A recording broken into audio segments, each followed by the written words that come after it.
Powerful, guys. Praise the Lord for help. See how we had so much fun this weekend? That just topping on the cake, right? Praise the Lord.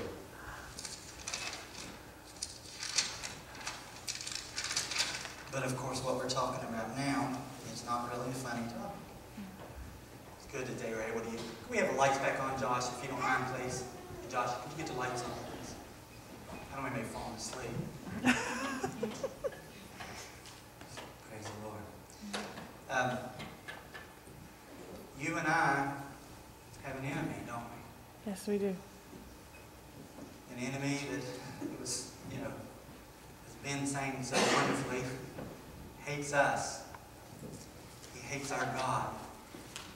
And he hates his ways. Right now, the United States, Israel, have very real enemies. September 11th showed that.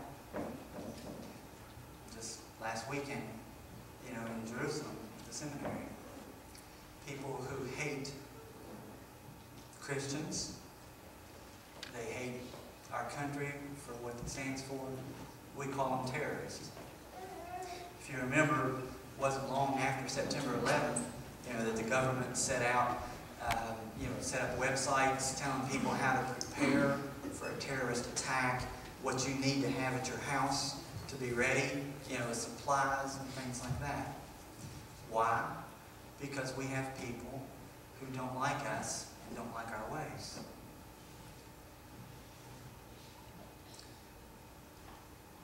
And very real threat.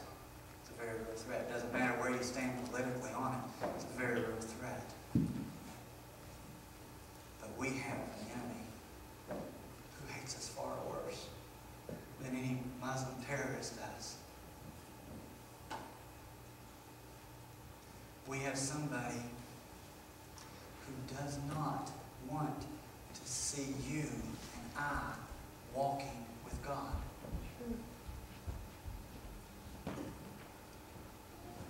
And he'll do whatever he can to try to prevent you.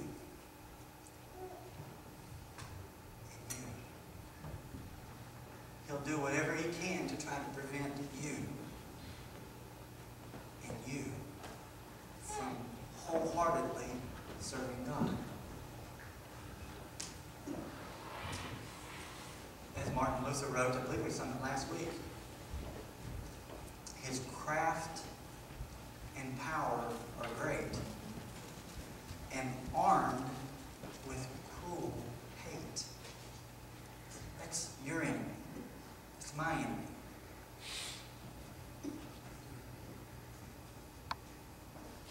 But, praise God, one little word shall fail him. Amen. What is that word? Jesus. That name above all other names. Jesus. Could you say it, please? Jesus. Could you say it again? Jesus. He hates that name. Satan hates it. And that's one of the main reasons why he hates you and he hates myself. Sorry, English teacher. Virginia's not, that's all right.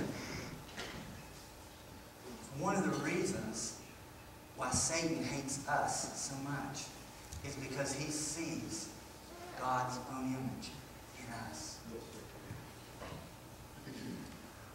And as most of you know, it is believed that Lucifer was in heaven.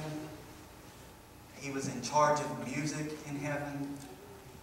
And he decided that he wanted to be in control. His own pride. And he and a third of the angels were kicked out of heaven. That's why I said earlier that there's 2 angels for every 1 demon.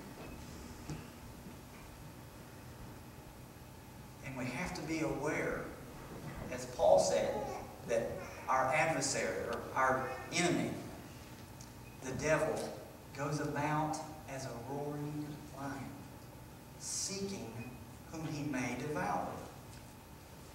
We did this at the youth group a few months ago.